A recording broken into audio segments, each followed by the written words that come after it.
Oh cool, it's October again. And I'm bored. Oh, there's always something to do while waiting for Halloween. If only there was something I could do to keep me occupied while waiting for Halloween to approach.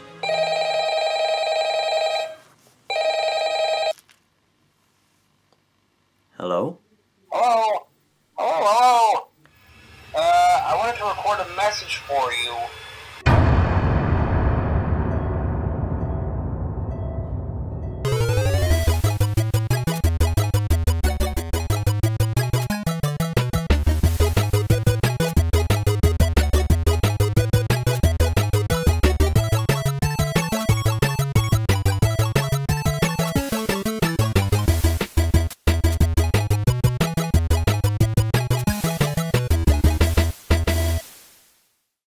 It's that wonderful time of year again, my friends. October. You know what that means. Spooky, scary skeletons and shivers down your spine.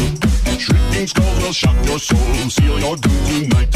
Halloween is great, which is why I'm bringing you something I like to call Creep Month. What is Creep Month about? Well, put two and two together and figure it out. Seriously. Don't be dumbasses. I'm going to be bringing you 4 reviews of 4 different games from either the same series or a mix and match of whatever kind of games I want. 'Cause it's my channel, you butt cheeks. And what better game series to start off the very first Creep Month? The game that took the internet by storm, Five Nights at Freddy's. Five Nights at Freddy's was an indie horror game created by one man known all over the internet at this point, Scott, I make man baby shit their pants for a living, Cawthon. The inspiration for creating Five Nights at Freddy's series, or FNAF, came to him after he read reviews of one of his other much friendlier and happier games, Chipper and Sons Lumber Company. It seems that the critics didn't really enjoy the visuals of the game, seeing that the in-game models look like creepy animatronic animals. Well, I don't think it's that bad. El Diablo! By this point, Scott was almost ready to give up on game making. After all his previous work, including Christian games, hadn't gone to plan. He made one last attempt at making another game, taking the idea of creepy animatronics and created one of the most popular video games of last year, and even this year, Five Nights at Freddy's. FNAF! Oh, goody goody gumdrops. Isn't this just delightful? I'm just gonna say this right now, animatronics, dolls and dummies really fucking creep me out. So this game is living nightmare fuel and has been since its first release. It freaks me out, okay? So if I get any comments saying, Yeah, how is this scary? This doesn't frighten me at all, you penis sprinkle. I'll just say, good for you. In FNAF, you play as a nighttime security guard working for a pizzeria known as Freddy Fazbear's Pizza. Dory seems kinda lacking, doesn't it? Well, there's something much more sinister to it. But I'll come back to that in a bit. So the game plays out over 5 nights. I mean, who could have possibly seen that coming? And as we begin our first night, we instantly get a look at the game's visuals. While nothing groundbreaking, it certainly does set a creepy atmosphere, even if they are only 3D rendered images. The lighting alone is enough to make you feel uneasy. The dark shadows and freaky one-looking textures already set up such an ominous tone. It isn't long until we hear a phone ring, and we hear a message from the previous worker of the pizzeria that everybody calls Phone Guy, who has recorded it to help us settle in. It's from this message that we find out that the animatronics are left in some kind of wandering mode at night, seeing as they can't wander around during the day like they used to. They used to be allowed to walk around during the day, too. I'm sorry, they used to? Well, tell me, Phone Guy, if that is your real name, why don't they walk around during the day anymore, Oh, it's probably some mechanical fault or something, right? But then there was the bite of 87. It's amazing that the human body can live without the frontal lobe. He just left. So these creepy fuckers bite? They have bitten and almost killed a person. They already look fucking terrifying. We don't need this extra information. Then again, I did ask. But you could have sugarcoated it a little bit. But that's not all. Phone guy tells us more info. If they happen to see you after hours, probably won't recognize you as a person. Yeah? They'll most likely see you as a metal endoskeleton without its costume on. Mm-hmm. Now, since that's against the rules here at Freddy Fazbear's Pizza, they'll probably try to forcefully stuff you inside a Freddy Fazbear suit. Mm-hmm. Now, that wouldn't be so bad if the suits themselves weren't filled with cross beams, wires, and animatronic devices. Right. Especially around the facial area. So you can imagine how having your head forcefully pressed inside one of those could cause a bit of discomfort. Yeah. The only parts of you that would likely see the light of day again would be your eyeballs and teeth that pop out the front of the mask.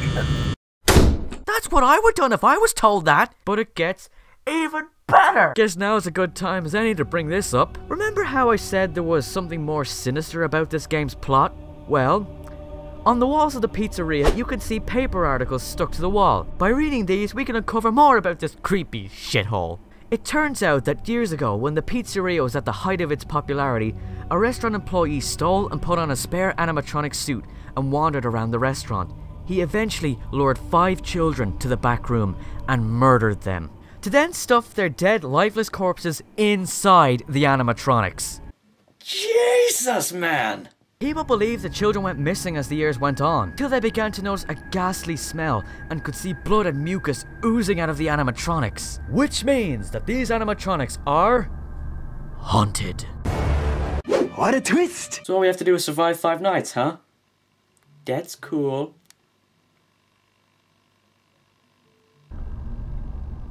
These are security cameras that are scattered all over the restaurant. Use them to keep an eye on every room, except the kitchen, because that bitch is busted! You basically keep switching between these two. How about new? God, these fuckers are creepy as shit! And it's here we meet our 3 robo-fucks, known as Bonnie the Bunny, Chica the Chicken, and the bear fuckboy himself, Freddy Fazbear. We also have another animatronic that hides away in Pirate Cove named Foxy. Yeah, I can see all the children from all walks of life lining up to give these adorable things a hug. Anyway, we go back. The bunny's gone. The fucking bunny's gone. He shagged off. What the fuck? This is what the camera mechanic is for, to try and keep track of the animatronics as they wander the building. There's 1 camera in each room, and you'll see the animatronics standing around in whatever room they decide they want to chill in. They go wherever the hell they want. And that's what's really scary. You never know where they're gonna be, and Ellen DeGeneres! Oh, shit. Yeah, they do that sometimes. And that's the gist of the camera system, really. Just keep an eye on them as best you can. However, you can't use these for too long as it drains the building's power, indicated by this power meter. This is your lifeline. The restaurant can't afford to keep the power on all night, so you have to use your power wisely. The more things you use at once, the more power you use. But TapChap, surely the cameras don't use that much power. I hear you cry. Well, as you can see, there are 2 doors on either side with 2 buttons. One marked light and the other marked door. You use the light button to see what's outside your door, as there's a blind spot on the cameras right outside, which means you can't see where these creepy fuckers are. So you press it to check if one of them is there, and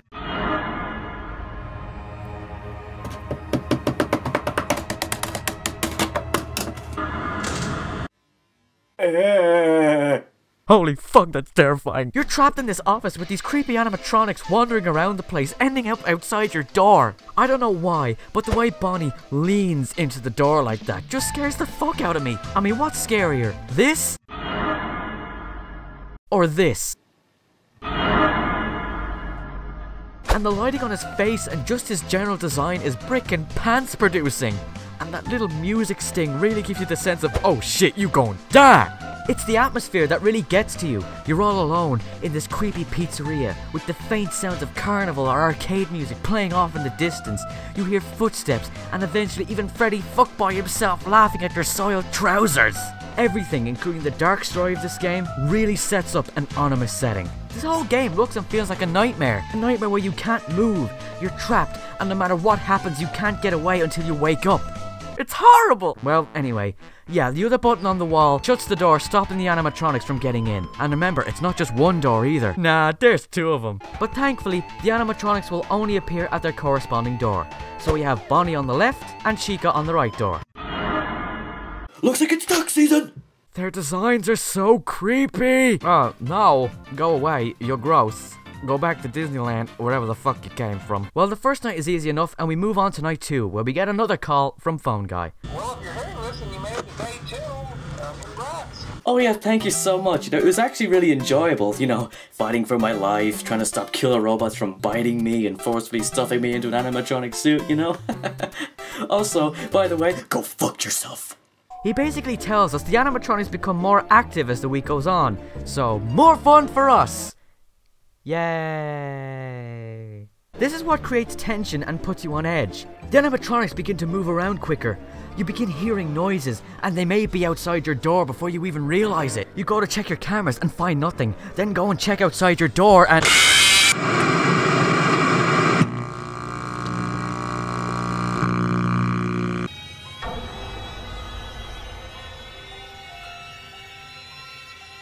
What the fuck was that? I'm sorry, but that right there is literally the jump scare of all jump scares. It comes right the fuck out of nowhere. You got all this shit happening around you. Paranoia builds to such an extent that you never even think to check the hallway before checking the cameras. That is heart attack inducing. We start the night again and make sure that we're more vigilant this time. More vigilant than Jim Carrey on Red Bull. We're then told by Phone Guy to keep an eye on Pirate Cove as our little friend Foxy starts to make his appearance. He is so beautiful, I think I will give him a kiss. Keeping an eye on Foxy is essential because as the night goes on, he starts moving out of his little cove, and when you're least expecting it, you could check and...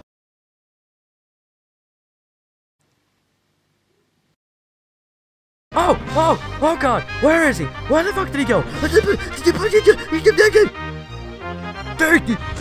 Archipelago! This shit right here is terrifying. Seeing this for the first time would make anyone shit their pants. Think about it. The whole time you're playing this, you're watching these creepy fuckers move around the place like Weeping Angel style. Just to find Foxy is gone and see him practically sprinting down the hall like Usain Bolt with diarrhea. Come on, you have to admit the first time seeing this, it caught you off guard. That being said though, Foxy is pretty easy to get around though. All you have to do is shut the door on him. He bangs on the door and then goes back to his shithole corner. Yeah, that's right, you better run, you piece of shit. You're not so fantastic now, are you, Mr. Fox? For the most part, that's it. The game just plays like this for the rest of the nights. However, difficulty does raise as the nights go on. But TapChap, how is that scary? Isn't it the same shit over and over again? Well, yeah, for the most part it's the same deal. Check the cameras, check the lights, and shut the doors.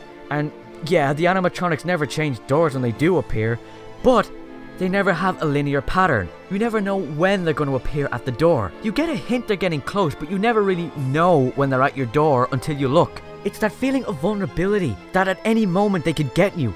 One slip up could lead to your demise. If you're not paying attention, it'll be the end of you.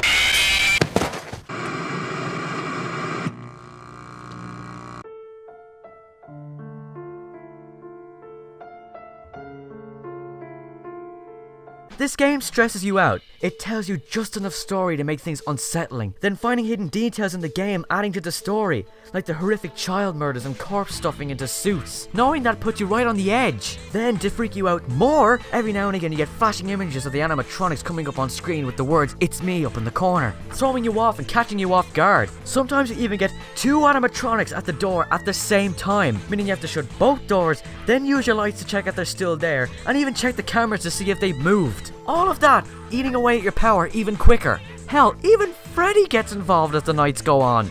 I can't deal with all this oh shit.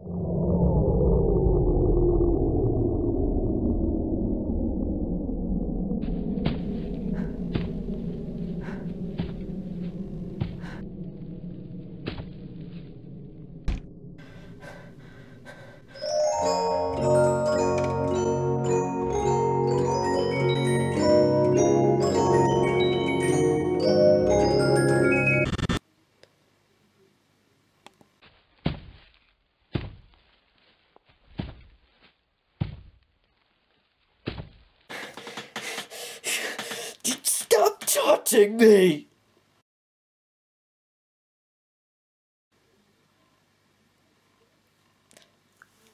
Oh, Well, I guess there's nothing to...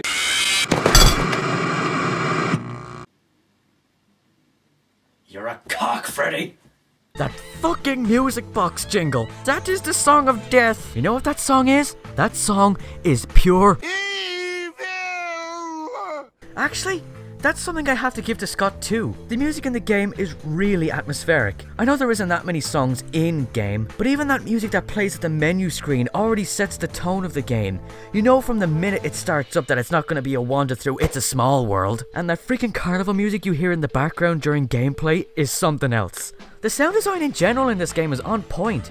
You hear the faintest little thud or crash in the distance and it freaks you out. You can hear pots and pans in the kitchen being rustled, much like my jimmies when I play this game. It makes you feel like there's something there when there isn't.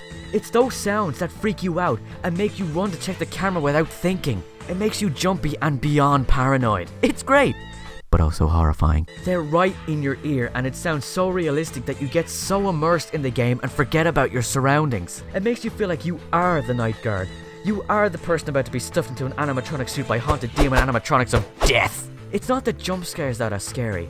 It's the setting, the game's lore, the creepy sounds, the horrific atmosphere, and the huge amount of paranoia that builds up of fear of the unknown. That is what makes the game scary. All of your senses are getting blasted at once. And all you can do is sit there and pray you make it to 6 AM alive. And the stress can nearly be too much to handle sometimes. Remember, you have to do this 5 times, each night getting harder and scarier. Well, you know what? I did it. I beat night 5. I won.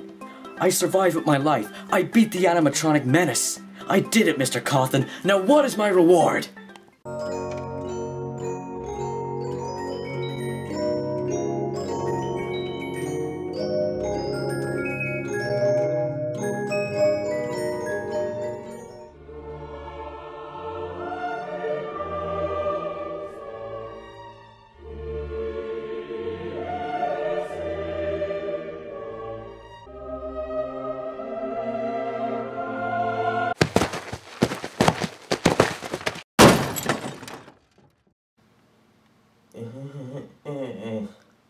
Oh, that's great. Thank you, Mr. Cawthon. I suffer through near severe trauma, narrowly missing having a heart attack, and I get that for all my trouble? What? So, that's about not the Freddy's. Excuse me.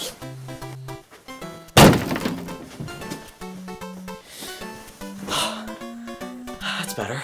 Five Nights at Freddy's is an amazing horror game. When it was released, it was something new and refreshing, and above all, was one of the scariest games to be released in a long time. It was such a unique idea and a great concept. Scott Cawthon managed to take something that was already really creepy and turn them into horrific monsters. And it was so refreshing to see something new instead of a generic horror game. Some people may not find it scary, and that's totally fine. I just think it's down to personal preference and fears. I mean, no, think about it. Some people find spiders scary and other people don't. You know, it's just what scares you. You don't have to find it scary, that's just you, but other people like me find it fucking terrifying. And with that, folks, I want to thank you for watching the first week of Creep Month. If you enjoyed this video, then how about you stick around, because the next Creep Month video is coming out next week. I wonder what it's gonna be. Hello? Oh! Oh! Oh, son of a... Hey there. Thank you so much for making it this far into my idiotic video. If you enjoyed this idiotic video, then how about you click that subscribe button to keep up to date with future TapChap show content. This was week 1 of Creep Month, and the next Creep Month video will be coming your way next week, so make sure you stick around for that. Thanks again for watching, and I'll see you next time. Bye bye.